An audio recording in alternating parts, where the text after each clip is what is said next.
أعوذ بالله من الشيطان الرجيم بسم الله الرحمن الرحيم الذين ينقضون عهد الله من بعد ميثاقه ويقطعون ما أمر الله به أن يوصل ويفسدون في الأرض أولئك هم الخاسرون كيف تكفرون بالله وكنتم أمواتا فأحياكم ثم يميتكم ثم يحييكم ثم إليه ترجعون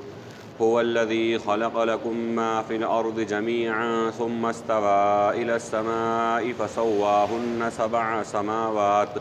وهو بكل شيء عليم وإذ قال ربك للملائكة إني جاعل في الأرض خليفة قالوا أتجعل فيها من يفسد فيها ويسفك الدماء ونحن نسبح بحمدك ونقدس لك قال إني أعلم ما لا تعلمون وعلم آدم الأسماء كلها ثم عرضهم على الملائكة فقال أنبئوني بأسماء هؤلاء إن كنتم صادقين قالوا سبحانك لا علم لنا إلا ما علمتنا إنك أنت العليم الحكيم قال يا آدم أنبئهم بأسمائهم فلما أنبأهم بأسمائهم قال ألم أقل لكم إني أعلم غيب السماوات والأرض وأعلم ما تبدون وما كنتم تكتمون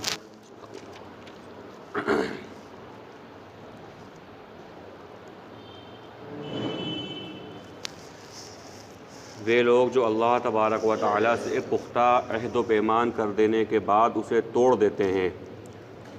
اور جن چیزوں کے جوڑنے کا اللہ نے حکم دیا ہے اسے توڑتے ہیں اور زمین میں فساد برپا کرتے ہیں، وہی لوگ نقصان اٹھانے والے ہیں۔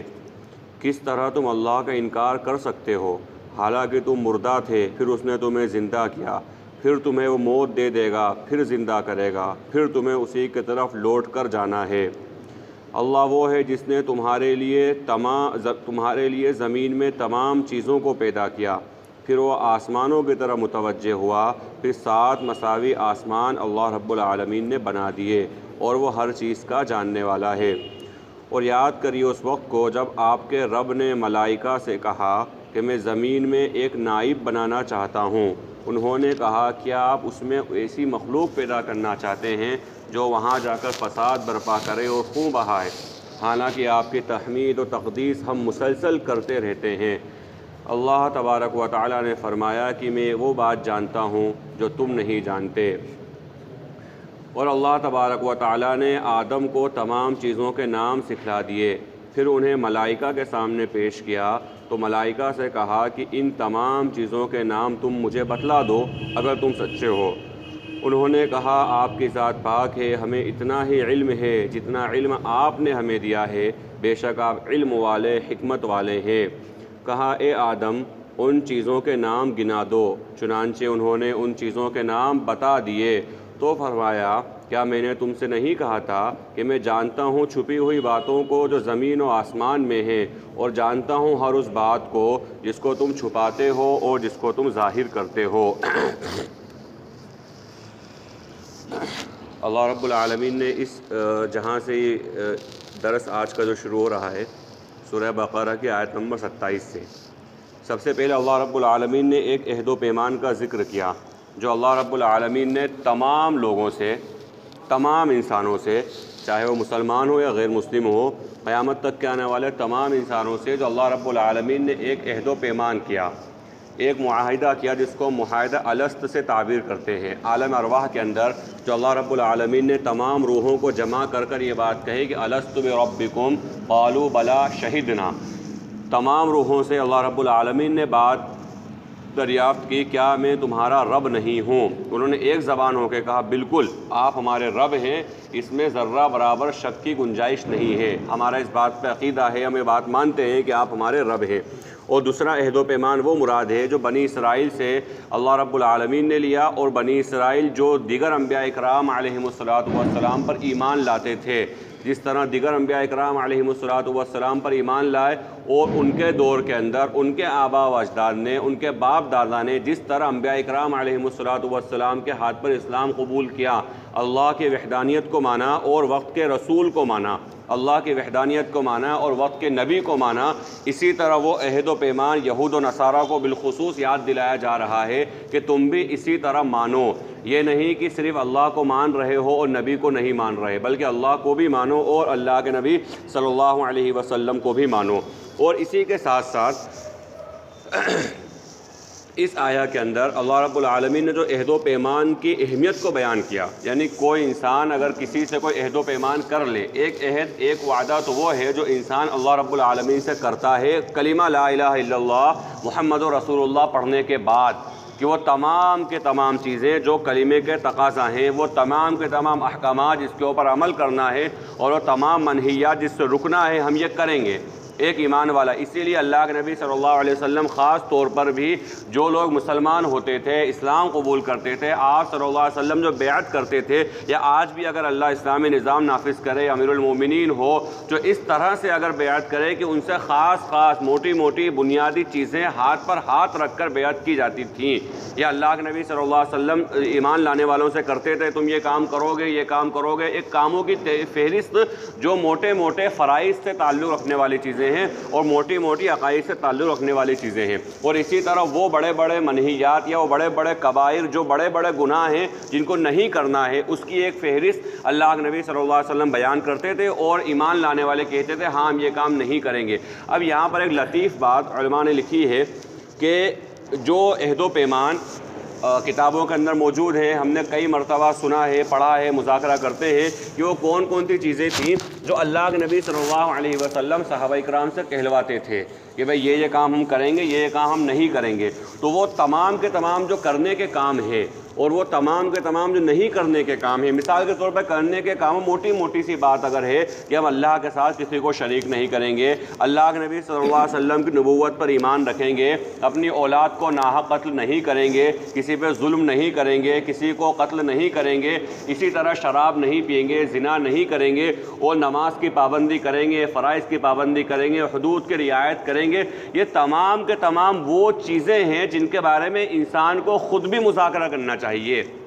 اپنے آپ سے بھی مذاکرہ کرنا چاہیے۔ صبح سے لے کر شام تک کی زندگی میں کبھی نہ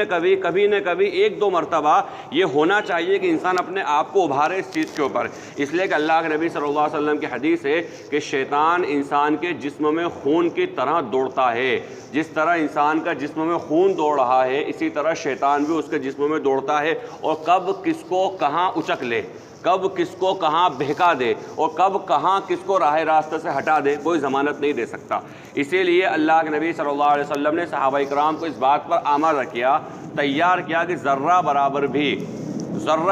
بھی اپنے ایمان کے بارے میں بے فکر ہو کے نہ بیٹھ جانا۔ جو مشہور واقعہ ہے حضرت حنظلہ رضی اللہ تعالیٰ عنہ کا کہ آپ یہ کہتے ہوئے نکلے بھائی میں تو منافق ہو گیا، تو حضرت ابوبکر صدیق رضی اللہ تعالیٰ عنہ ملے اور کہا بولے بھائی کیا بات ہے؟ بولے بھائی ہماری یہ حالت ہے کہ اللہ کے نبی صلی اللہ علیہ وسلم کی مجلس میں ہوتے ہیں تو کیفیت کچھ اور ہوتی ہے، اور اللہ کے نبی علیہ الصلوۃ والسلام کی مجلس سے ہٹ جاتے ہیں تو کیفیت کچھ اور ہوتی ہے، تو یہ تو ایسا لگتا ہے گویا کہ نفاق کی علامت ہے یا منافقین سے ہوتے ہیں۔ سیدنا ابوبکر صدیق رضی اللہ تعالیٰ عنہ نے یہ نہیں کہا کہ ہاں بات تمہاری صحیح ہے، اللہ کے نبی کے پاس جاؤ اصلاح کرو، بلکہ کہا بھائی یہ کیفیت تو ہماری بھی ہوتی ہے، یعنی یہ نہیں کہ ہاں یہ تمہارے لیے ہے، بلکہ سب سے پہلے اپنے آپ کو کہا وہ نہیں بھائی واقعی یہ حالت تو ہماری بھی ہے، اور اگر ہم غور و فکر کریں ہماری سب کی یہ حالت ہے۔ سب سے پہلے کہنے والا اپنے آپ سے مخاطب ہے کہ اگر ہم کسی دین کی مجلس کے اندر بیٹھے ہوتے ہیں، مثلا کہیں جمعے کا خطاب سن رہے ہیں، کہیں درس قرآن سن رہے ہیں، کہیں تعلیم کے حلقے میں بیٹھے ہوئے ہیں، کہیں مذاکرہ کر رہے ہیں، کہیں علم و تعلیم و تعلم کا کوئی کام، ہماری کیفیت الگ ہوتی ہے، اور جب گھر بار میں لوٹ جاتے ہیں، اہل و عیال میں لوٹ جاتے ہیں، بیوی بچوں میں لوٹ جاتے، کیفیت بدل جاتی ہے۔ یہ ہر انسان کے ساتھ ہوتا ہے۔ تو کہا سیدنا صدیق اکبر رضی اللہ تعالیٰ عنہ نے یہ نہیں کہا کہ جاؤ جا کر اپنی اصلاح کرا لو، کہا بھائی یہ کیفیت تو ہماری بھی ہوتی ہے، ہم دونوں ہی اللہ کے نبی صلی اللہ علیہ وسلم کے پاس جاتے ہیں اور اپنی اصلاح کراتے ہیں اور حال دریافت کرتے ہیں کہ ہمارے ساتھ یہ مسئلہ ہے تو ہمیں کیا کرنا ہے۔ اس سے یہ پتہ چل رہا ہے کہ ایک شخص کو اپنے ایمان کے بارے میں، اپنے عقیدے کے بارے میں اتنا زیادہ فکر مند ہونا چاہیے کہ صدیق اکبر رضی اللہ تعالیٰ عنہ، جن کے بارے میں علماء نے لکھا ہے کہ یہ وہ صحابی رسول ہیں جن کا ایمان نص قطعی سے ثابت ہے، اللہ کے نبی صلی اللہ علیہ وسلم کے ساتھ جو غار کے اندر تھے، اللہ کے نبی صلی اللہ علیہ وسلم کے ساتھ بالاتفاق تمام مفسرین کا اجماع اس بات کے اوپر کہ قرآن نے جو کہا اذ ہما فی الغار اذ یقول لصاحبہ لا تحزن ان اللہ معنا، کہ صاحب غار کون تھے، اس سے حضرت صدیق اکبر رضی اللہ تعالیٰ عنہ ہی مراد ہے، دوسرے کوئی نہیں ہے۔ اللہ کے نبی صلی اللہ علیہ وسلم کو وہ صحابی جن کے بارے میں اللہ کے نبی صلی اللہ علیہ وسلم خود بیان فرما رہے ہیں کہ بھائی میرے اوپر جتنے لوگوں کے احسان تھے میں نے ان تمام کے احسان کو مکمل ادا کر دیا، ایک صدیق اکبر بچے ہیں جن کے احسان کا بدلہ اللہ ہی دے گا۔ اچھا یہاں پر ایک درمیان میں بات عرض کر دوں، جملہ معترضہ کے طور پہ کبھی کبھی یہ ہوتا ہے کہ زبان، اس کو کہتے ہیں اردو میں سبقت لسانی، کہ زبان کبھی انسان کے قابو میں نہیں رہتی ہے تو کوئی ایسی بات نکل جاتی ہے کہ جو انسان خود بولنا نہیں چاہتا ہے اور اس کا منشا وہ نہیں ہوتا ہے، وہ بات لیکن نکل جاتی ہے کبھی کبھی بہرا روی کے اندر۔ تو عام طور پر ایک جملہ کہتے ہیں، ہمارے ساتھی بھی کئی بار باتوں میں کہہ دیتے ہیں، اللہ ہماری حفاظت فرما، نہیں کہنا چاہیے۔ وہ جملہ یہ کہہ دیتے ہیں کہ اللہ کے نبی صلی اللہ علیہ وسلم نے فرمایا کہ جتنے لوگوں کے حق میرے ذمے تھے ان تمام کے حقوق میں نے ادا کر دیے سوائے صدیق اکبر کے حق کے کہ اس کو میں ادا نہیں کر سکا۔ وہاں حدیث میں حق نہیں بلکہ احسان ہے۔ اگر حق والی بات اگر مراد لے لی جائے تو بات کہاں جائے اور کہاں آئے گی، یہاں مراد احسان ہے۔ اللہ کے نبی صلی اللہ علیہ وسلم کے ذمے کسی کا حق باقی نہیں تھا کہ آپ صلی اللہ علیہ وسلم دنیا سے اس حال میں گئے ہوں۔ حق کا مطلب یہ ہوتا ہے کہ میں نے کسی سے 1 روپیہ ادھار لیا، مجھے 1 روپیہ ادھار دینا ہے اور میں دے نہیں سکا، مجھے 1 روپیہ دینا اس کا حق ہے، لیکن یہ حق اور احسان یہ بھی کسی نے 1 روپیہ مجھے ہدیتاً دیا، دینے والے کا میرے اوپر احسان ہے کہ اس نے مجھے 1 روپیہ، لیکن یہ 1 روپیہ مجھ کو لوٹانا نہیں ہے بلکہ یہ احسان ہے۔ ہاں اگر میں اس کو اچھے طریقے سے لوٹا دوں تو بہت اچھا ہے، اگر نہیں لوٹایا تو اللہ کے پکڑ نہیں، کیونکہ وہ تو ہدیہ تھا، لیکن حق کی پکڑ ہے۔ لہذا یہ جملے کا بھی دھیان رکھیں، احتیاط کے ساتھ جملہ استعمال کریں کہ صدیق اکبر رضی اللہ تعالیٰ عنہ کا احسان میں نہیں چکا سکا، ان کے علاوہ پوری امت کا میں نے احسان چکا دیا۔ تو صدیق اکبر رضی اللہ تعالیٰ عنہ وہ شخصیت، لیکن وہ بھی اپنے ایمان کے بارے میں اتنے زیادہ متفکر، تو لہٰذا انسان کو صبح و شام کم از کم 2-4 بار اپنے آپ کا مذاکرہ کر لینا چاہیے، اپنے آپ کی حالت کو دیکھ لینا چاہیے کہ بھائی یہ کام کرنے کے ہیں اور یہ کام نہیں کرنے کے، ہم کتنے کام کر رہے ہیں اور کتنے کام نہیں کر رہے ہیں۔ تو فرمائیں کہ اس میں ایک بڑا کام عہد و وفا، یعنی کوئی انسان اگر کسی سے وعدہ کر لے تو اس کو پورا کرے، کہ وعدہ پورا کرنا ایمان والے کی علامت اور نشانی ہے، اور وعدہ خلافی کرنا منافق کی علامت اور اس کی نشانی ہے۔ کوئی بھی کام انسان کرے، اگر اس نے پکا ارادہ کر لیا بھائی مجھے یہ کام کرنا ہے، سامنے والے سے وعدہ کر لیا کہ ہاں اتنی بجے میں آپ کے یہاں پہنچ جاؤں گا، اس نے پوری کوشش کر لی، پوری کوشش اس نے جتنی اس کی بس میں تھی، حتی الامکان جتنا وہ کر سکتا تھا اس نے کوشش کر لی کہ بھائی میں نے کسی سے وعدہ کرا ہے کہ 9 بجے وہاں پہنچ جاؤں گا، لیکن ایسا کچھ معاملہ ہو گیا جو اس کی طرف سے نہیں تھا بلکہ حادثاتی طور پر کوئی مسئلہ ہو گیا، اس نے پوری کوشش کری۔ یہاں جو کہا گیا کہ وہ منافق کی نشانی اس کے لیے ہے کہ جس کے ارادہ ہی نہیں ہے کہ میں وعدہ پورا کروں، وہ کری اس لیے رہا ہے کہ مجھے پورا کرنا نہیں ہے سامنے والے کو ٹالنے کے لیے، لیکن اس نے ارادہ کرا ہے کہ ہاں میں یہ کام کروں گا اور اس کام کے کرنے کی پوری کوشش بھی کری۔ اللہ نہ کرے اس کے بعد کوئی معاملہ اگر آ گیا جو وہ کام نہیں کر سکا تو اس وعید کے اندر وہ شامل نہیں ہے، اس وعید میں وہ شامل ہے جس کا ارادہ ہی نہیں تھا، یا اگر اس نے ارادہ کر بھی لیا تھا لیکن بعد میں اس نے کوئی کوشش نہیں کری، وہ مراد ہے۔ تو کہا وہ لوگ جو اللہ سے کیے گئے عہد کو توڑ دیتے ہیں پکا عہد کرنے کے بعد، وَيَقْطَعُونَ مَا أَمَرَ اللَّهُ بِهِ أَن يُوصَلَ وَيُفْسِدُونَ فِي الْأَرْضِ، اور جس چیز کے جوڑنے کا اللہ نے انہیں حکم دیا اس کو توڑ دیتے ہیں، یعنی رشتہ داری کو توڑنا، قطع تعلق۔ اللہ کے نبی صلی اللہ علیہ وسلم نے اتنے موقعوں کے اوپر احادیث مبارکہ کے اندر رشتہ داری کو جوڑنے کا، صلہ رحمی کا اتنے موقعوں پر بیان فرمایا کہ ہم اگر کتاب الادب دیکھیں، اگر احادیث کی کتابوں کے اندر کہیں نہ کہیں تھوڑے بہانوں سے ذرا سے کوئی جملہ آپ صلی اللہ علیہ وسلم نے بیان فرمایا، کوئی طویل حدیث بیان کری، بیچ میں کہیں رشتوں کو جوڑنے کی بات آ گئی، آپ صلی اللہ علیہ وسلم کوئی واقعہ بیان کر رہے ہیں، وہاں مثال اگر دے دی، رشتوں کو جوڑنے کی مثال بیان فرما دی۔ بہت زیادہ مواقع کے اوپر اللہ کے نبی صلی اللہ علیہ وسلم نے رشتہ داری کو جوڑنے کا، اور یہاں تک کہا کہ اس سے جوڑنا اصل ہے جو تم سے توڑے، جو تم سے برائی کر رہا ہے اس سے اچھا ہے، ورنہ اگر کوئی انسان اچھا ہے اور اس کے ساتھ اچھا کرا جا رہا ہے تو بہرحال شرافت کا تقاضا ہے کہ اس نے اچھا کرا، اچھا بدلہ اس کو دیا، لیکن اصل یہ نہیں ہے، بلکہ ایسا تو ہر انسان کر لیتا ہے، چاہے وہ مسلمان ہو یا غیر مسلم ہو۔ اگر کوئی شریف انسان ہے وہ ایسا کرتا ہے کہ کوئی اس کے ساتھ اچھا رہ رہا ہے تو وہ بھی اس کے ساتھ اچھا رہتا ہے۔ اصل تو یہاں ہے کہ جو برا ہو اس کے ساتھ اچھا رہا جائے، اور رشتہ داری کے اندر خاص طور پہ خاندان کے نظام کے اندر، معاشرے کے نظام کے ایک دو شخص ایسے پھنس جاتے ہیں جو برے ہوتے ہیں۔ برے کا مطلب ہے کوئی وہ چاہتے ہی نہیں کوئی ہم سے جوڑے، وہ چاہتے ہی نہیں کوئی ہمارے ساتھ رہے، ان کو پسند ہی نہیں لوگوں سے ملنا جلنا، کہیں وہ سگے بھائی کے نہیں ہوتے، سگی بہنوں کے نہیں ہوتے، اولاد والدین کے نہیں ہوتی، ایسے کچھ دو چار لوگ ایسے پورے خاندان قبیلے میں ہوتے ہیں جو پسند نہیں کرتے کہ ہم سے جوڑا جائے۔ اگر کوئی جوڑنا آتا ہے، کوئی ایسا کام کرتا ہے، پہل کرتا ہے، تو اس کو گویا کہ وہ اس کی خوشامد سمجھتے ہیں، اس کے چاپلوسی سمجھتے ہیں۔ تو کہا کہ ایسے مواقع کے اوپر جوڑنا اصل ہے کہ جب کوئی توڑنا چاہ رہا ہو، کوئی چاہ رہا ہو، اس کوشش پہ لگا ہوا کہ ہم کو نہیں رکھنا، اللہ حفاظت کرے، سگا بھائی سگے بھائی سے کہہ دیتا ہے۔ یعنی اب یہ تو انسانیت کی شرافت کی اعلیٰ قسم جو ہو سکتی ہے کہ بھائی بھائی کا وفادار ہوتا ہے، بھائی سگا بھائی سگے بھائی کا وفادار ہوتا ہے، بھائی بہن وفادار ہوتے ہیں۔ ایک ماں باپ کی اولاد، ایک بالکل ان کے رشتے کے اندر انتہائی درجے کا اخلاص ہوتا ہے، انتہائی درجے کا خلوص ہوتا ہے، لیکن اس کے باوجود بھی اللہ حفاظت کرے کوئی شخص اس پر آمادہ ہو جاتا ہے کہ بھائی بھائی کا رشتہ توڑ دے،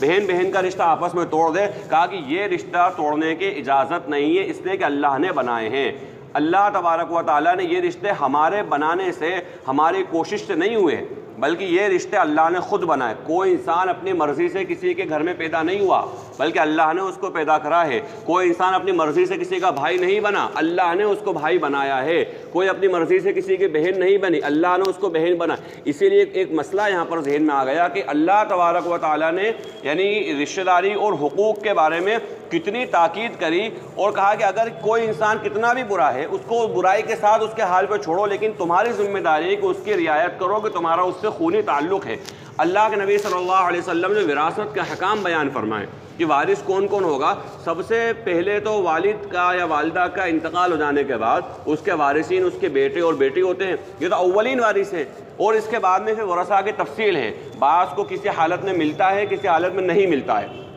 لیکن بیٹے اور بیٹی ان کو ہر حال میں ملتا ہے۔ کوئی سا بھی وراثت کا کوئی سا حصہ ایسا نہیں ہے، اگر ماں کا انتقال ہوا ہے اور اس کے اولاد میں بیٹے اور بیٹیاں ہیں تو بیٹے اور بیٹی کو ماں کی وراثت میں ضرور ملے گا، ہو ہی نہیں سکتا ایسا کہ نہیں ملا۔ دوسرے وارثین کی تفصیل الگ ہے، بعض موقعوں پر کسی کو ملتا ہے، بعض میں نہیں ملتا ہے۔ اسی طرح باپ کا انتقال ہوا، اگر اولاد میں بیٹا اور بیٹی دونوں ہیں، دونوں کو یقیناً ملے گا۔ ان دونوں کے علاوہ دوسرے وارثین دیکھے جائیں گے وہ کس لیول کے وارث بن رہے ہیں، کس لیول کے نہیں بن رہے۔ بعض موقعوں پر نہیں ملتا ہے، بعض موقعوں پر اولاد نہیں ہوتی ہے تو ملتا ہے، وہ تفصیل اپنی جگہ پر ہے۔ لیکن یہاں بتانے کی بات یہ ہے کہ اللہ کے نبی صلی اللہ علیہ وسلم نے جو وراثت کی تفصیل و قرآن کریم میں اللہ رب العالمین نے جو بیان فرمائی ہے، سب سے زیادہ حقدار اس کی اولاد ہے، یعنی باپ کے انتقال کا بیٹا اور بیٹی اس کی وراثت کی حقدار ہے۔ اگر باپ کی اولاد میں بیٹا کتنا بھی نافرمان ہو جائے، کتنا بھی سرکش ہو جائے، کتنا بھی باغی ہو جائے، کتنا بھی یعنی نافرمانی کی انتہا تک اگر پہنچ جائے، تب بھی شریعت کہتی ہے کہ باپ اس کو وراثت سے محروم نہیں کر سکتا۔ اس لیے نہیں کر سکتا وراثت سے محروم، بھائی یہ باپ کا بیٹے کا تعلق آپ کی محنت سے نہیں ہے۔ کوئی ایسا رشتہ ہوتا ہے نا، سسرالی رشتہ، مثلاً رشتہ کرا ہے، اس نے محنت کری ہے تو دو خاندان مل گئے، دوست احباب کا تعلقات ہے، محنت کری، پڑوسیوں کا تعلقات ہے کسی وجہ سے، لیکن یہ رشتہ خون کا رشتہ ہے، ایسا انسان کا کوئی دخل نہیں ہے اس کے اندر۔ کہا کہ باپ اپنی اولاد کو وراثت سے محروم نہیں کر سکتا، چاہے اس کی اولاد کتنی بھی نافرمان ہو۔ وہ نافرمانی کا وبال اس کے اوپر ہوگا قیامت میں بھی، بلکہ دنیا کے اندر بھی اللہ کے نبی علیہ الصلوۃ والسلام نے فرمایا کہ ماں باپ کا نافرمان تو وہ ہے جو دنیا میں ہی بھگت کر مرے گا، عذاب کا حصہ دنیا میں اللہ اس کو دکھا دے گا کہ ماں باپ کا نافرمان ہے، لیکن وراثت سے المحروم اس کو نہیں کر سکتا۔ دنیا میں قانون کے اعتبار سے کوئی نہیں کر سکتا کہ جس طرح دنیا کے قانون میں ہوتا ہے کہ وکیل کو بلا لیا، شپت پتر بنوا دیا کہ بھائی میرے مرنے کے بعد یا میری زندگی کے اندر یہ میرا وارث نہیں ہے، یہ میرا بیٹا نہیں ہے، ان کاغذوں کی شریعت میں کوئی اوقات نہیں ہے، کیونکہ شریعت نے اس کو وارث بنا دیا۔ تو اس کی اہمیت سے پتہ، جس کو اللہ نے وارث بنا دیا اس کو ہم نہیں توڑ سکتے۔ وراثت باپ جو ہے اسے محروم نہیں کر سکتا۔ اسی طرح جس کو اللہ نے بھائی بنا دیا، جس کو اللہ نے بہن بنا دیا، جس کو اللہ نے چچا بنا دیا، ماموں بنا دیا، پھوپھی بنا دیا، خالہ بنا دیا، سگے رشتے بالکل توڑنا کہا کہ قرآن میں صاف وَيَقْطَعُونَ مَا أَمَرَ اللَّهُ بِهِ أَن يُوصَلَ وَيُفْسِدُونَ فِي الْأَرْضِ، یہ وہ لوگ ہیں جو اللہ نے جن چیزوں کو جوڑنے کا کہا ہے ان کو توڑتے ہیں اور زمین میں فساد کرتے ہیں۔ أُولَٰئِكَ هُمُ الْخَاسِرُونَ، یہ لوگ نقصان اٹھانے والے ہیں، دنیاوی اعتبار سے بھی نقصان اور اخروی اعتبار سے بھی ان لوگوں کا نقصان ہے۔ پھر آگے فرمایا کیف تکفرون باللہ وکنتم امواتا فاحیاکم،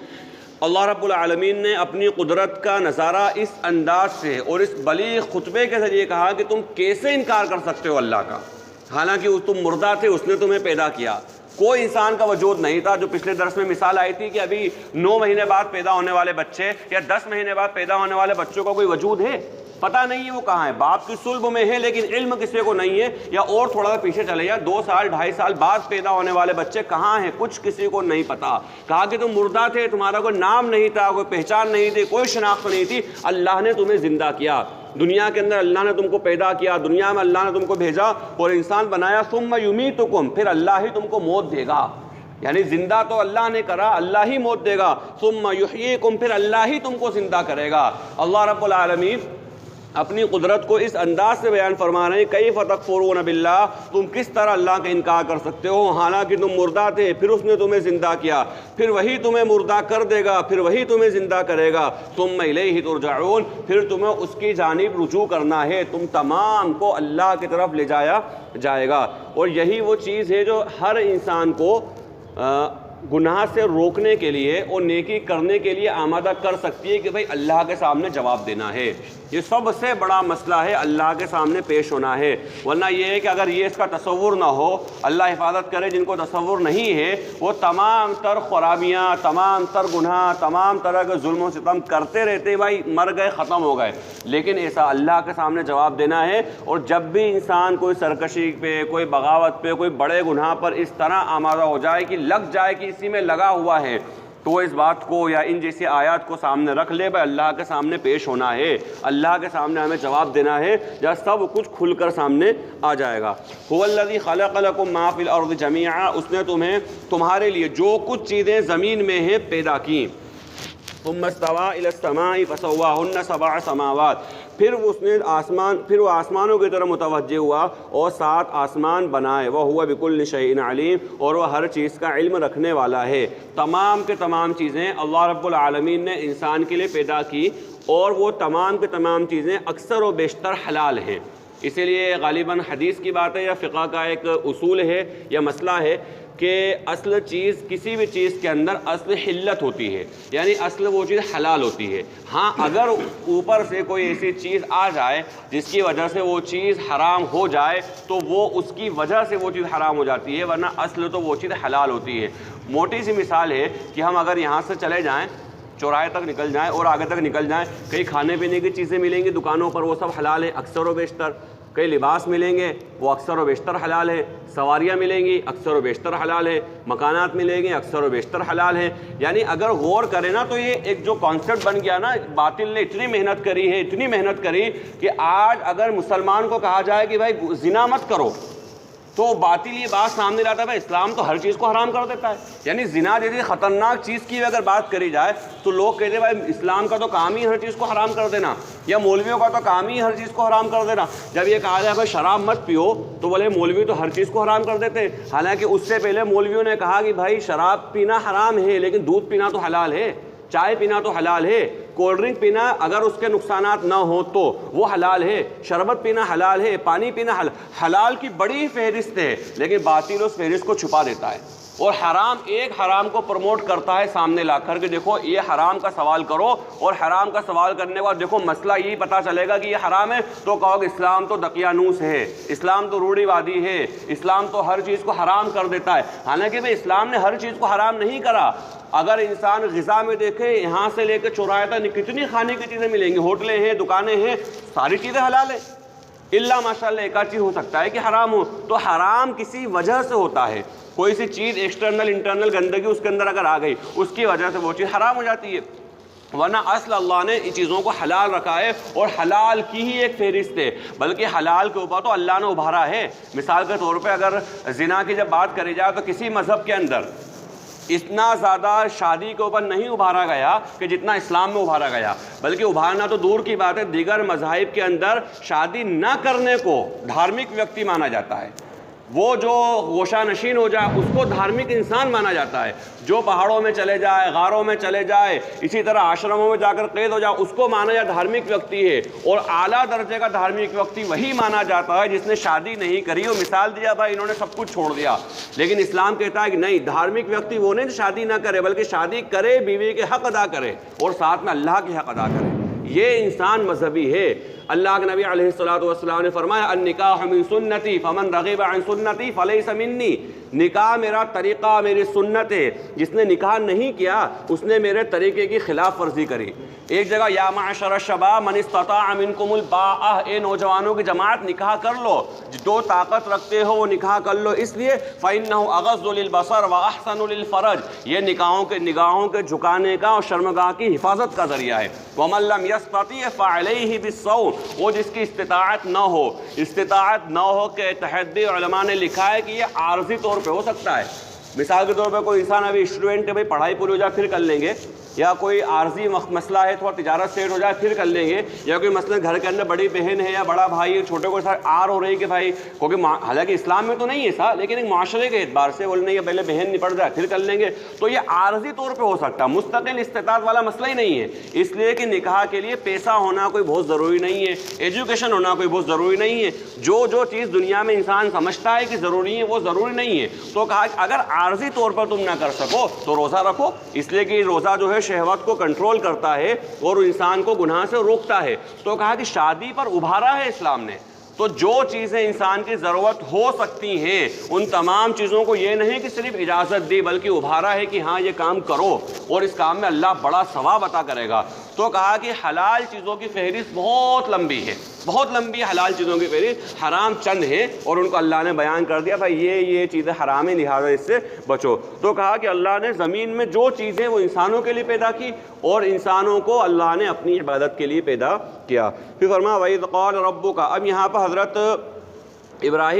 حضرت آدم علیہ السلام کا جو مشہور و معروف واقعہ ہے اس کے 3 حصے یہاں پر بیان کیے۔ سب سے پہلا تو حصہ یہ ہے کہ بہت مشہور واقعہ ہم بارہا سنا ہے، بس ایک ترجمہ اس کا سن لیں تو بات پوری سمجھ میں آ جائے گی۔ پہلا تو یہ ہے کہ جب اللہ تبارک و تعالیٰ نے ان کو پیدا کرنے کا ارادہ کیا تو فرشتوں کے سامنے بات رکھی کہ میں ایک مخلوق کو پیدا کرنا چاہتا ہوں جو میرا خلیفہ، میرا نائب ہوگا۔ فرشتوں نے جو اعتراض کیا وہ سامنے ہے اور آگے آ رہا ہے۔ اور دوسری چیز یہ کہ ان کو کہا کہ آدم علیہ السلام کے علم کو اور ان کا مقام مرتبے کو بتانے کے لیے اللہ تبارک و تعالیٰ نے تمام چیزوں کی جو بنیادی چیزیں ہو سکتی تھیں ان تمام چیزوں کے نام بتا دیے، اس کو بتلا دیا کہ یہ اللہ تبارک و تعالیٰ نے انسان کو وہ افضلیت عطا کری ہے کہ اللہ نے انسان کو علم والا بنایا، علم کے ذریعے اللہ نے انسان کو بہت اونچا پہنچا دیا۔ اور تیسرا حضرت آدم علیہ السلام اور حضرت حوا علیہ السلام کا جنت سے نکالا جانا کہ کس طرح وہ شیطان کے بہکاوے کے اندر آ کر وہ کام کر بیٹھے جس کام کے کرنے کا منع کیا تھا۔ اب یہاں پر ایک سوال ہے، وہ اگلے ہفتے آئے گا انشاءاللہ، تفصیلی بات ہے اس میں کہ نبی سے کیا گناہ ہو سکتے ہیں، اور اگر نبی سے گناہ ہوئے تو کس نوعیت کے ہیں۔ اور اللہ تبارک و تعالیٰ نے قرآن کریم کے اندر جو بعض انبیاء اکرام علیہم الصلوۃ کہ نسبت کری ہے کہ ان سے فلاں گناہ ہوئے، ان کی شکل کیا ہے، وہ انشاءاللہ اگلے ہفتے تفصیل سے بات آئے گی۔ پر وَإِذْ قَالَ رَبُّكَ لِلْمَلَائِكَةِ، اور جب آپ کے رب نے فرشتوں سے کہا کہ میں زمین میں اپنا نائب بنانا چاہتا ہوں تو انہوں نے کہا کہ آپ اس میں ایسی مخلوق کو پیدا کرنا چاہتے ہیں جو وہاں فساد برپا کرے اور خون بہائے۔ انسان کو دیکھنے سے پہلے یا انسان سے کوئی تجربہ حاصل کرنے سے پہلے انبیاء جو ملائکہ نے یہ اعتراض کیوں کیا یا ان کے دماغ میں کیسے آیا، اس کے جوابات مفسرین نے کئی دیے ہیں، اور میں سب سے بہترین جواب یہ ہے کہ اللہ تبارک و تعالیٰ نے ہی انہیں اشارے اور کنائے کے ذریعے انسان کی حالت بتلا دی کہ بھائی یہ دنیا کے اندر کیا کام کرے گا یا دنیا کے اندر کیا کام کر سکتا ہے، اس کو سامنے رکھ کر کے ہی انہوں نے اعتراض کیے۔ حالانکہ ہم آپ کی تسبیح کے لیے اور آپ کی تحمید اور تقدیس بیان کرنے کے لیے کافی ہیں۔ کہا انی اعلم ما لا تعلمون، میں جانتا ہوں وہ بات جو تم نہیں جانتے۔ پھر اللہ تبارک و تعالیٰ نے آدم کو تمام چیزوں کے اسماء سکھا دیے، پھر انہیں فرشتوں کے سامنے پیش کیا تو ان سے کہا اب فرشتوں سے اللہ بتاؤ ان چیزوں کے نام، جن چیزوں کے نام حضرت آدم علیہ السلام کو سکھلا دیے تھے ان چیزوں کے نام پہلے فرشتوں سے پوچھے کہ بھائی بتاؤ کہ ان چیزوں کے بارے میں تمہیں کیا پتہ ہے۔ کہا کہ ہم الا ما قالوا سبحانک لا علم، کہا کہ مجھے بتاؤ ان چیزوں کے نام اگر تم سچے ہو. تو کہا کہ ہم آپ کے جتنا علم آپ نے ہمیں دیا ہے ہم اتنا جانتے ہیں، اس سے زیادہ ہم نہیں جانتے. انک انت العلیم الحکیم، بے شک آپ علم والے حکمت والے ہیں. قال یا آدم انبئہم باسمائہم، کہا اے آدم اب تم ان تمام چیزوں کے نام بتا دو. لیکن یہاں پر ایک بات درمیان میں چھوٹی سی بات کہ اللہ تبارک و تعالیٰ نے آدم علیہ السلام سے لے کر اللہ کے نبی علیہ السلام تک تمام انبیاء اکرام علیہ السلام کو اللہ نے علم عطا فرمایا. اور علم جو ہے اسی لیے جو علماء کے لیے خاص طور پہ جو کہا کہ علماء جو ہیں انبیاء اکرام کے وارث ہیں، اور انبیاء اکرام جو ہے اپنی وراثت میں درہم و دینار نہیں چھوڑتے بلکہ علم چھوڑتے ہیں. علم ایک بہت بڑی نعمت ہے، بہت بڑی نعمت اور بہت بڑی دولت ہے علم. لہذا علم حاصل انسان کو کرنا چاہیے، اور کہیں سے کہیں تک یہ انسان کو نہیں سوچنا چاہیے بھائی میری عمر ہو گئی. یہ جملہ کبھی نہیں آنا چاہیے. مولانا تھانوی رحمۃ اللہ علیہ نے جو بڑوں کے لیے خاص طور پہ ایک اصول بیان کیا، وہ یہ بیان کیا بھائی آپ صبح فجر سے لے کے عشاء تک کسی بھی وقت کے اندر ایک مسئلہ نماز کے تعلق سے سیکھ لو، ایک مسئلہ روزے کے تعلق سے سیکھ لو، ایک مسئلہ زکوٰۃ کے تعلق سے سیکھ لو. جو ہم عام طور پہ کہتے ہیں نا بھائی اتنا علم دین حاصل کرنا فرض ہے، عام طور پہ ہم علم کے جب مذاکرہ کرتے ہیں علم کی بات آتی ہے یہی کہتے ہیں نا کہ بھائی اتنا علم حاصل کرنا فرض ہے، اس سے حلال و حرام کی پہچان ہو جائے. ہم اپنے سینے پہ ہاتھ رکھ کے پوچھیں کہ نماز کے اندر بسا اوقات ایسے مسئلے پیش آ جاتے ہیں کہ ہمیں پتہ ہی نہیں ہوتا ہے کہ بھائی اس حالت کے اندر سجدہ سہو کرنا ہے یا نہیں کرنا ہے، اس حالت کا نماز ہوئی یا نہیں ہوئی، کون سی حالت ایسی ہے کہ نماز کو فوراً توڑ دینا ہے، کون سی حالت ایسی ہے نماز کو چلنے دینا ہے. یعنی موٹی موٹی چیزیں کا علم بھی ابھی ہمیں نہیں ہے. لہذا کوشش یہ کرنا چاہیے علم حاصل کریں،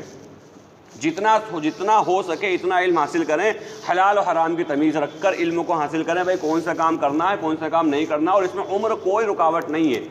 مکمل ایک ترتیب سے علم حاصل کرنے کے لیے تو بہرحال ایک عمر ہوتی ہے کہ بھائی انسان کی عمر ہو گئی، بچپنا اور جوانی ہو، بس اس کے بعد بالترتیب نہیں کر سکتا. عام طور پہ ایسا ہوتا ہے کہ نہیں کرتے، کرنے والے کر بھی لیتے ہیں لیکن بغیر ترتیب کے کہ صبح سے لے کر رات تک ایک مسئلہ کاغذ پہ لکھ کر آ گئے.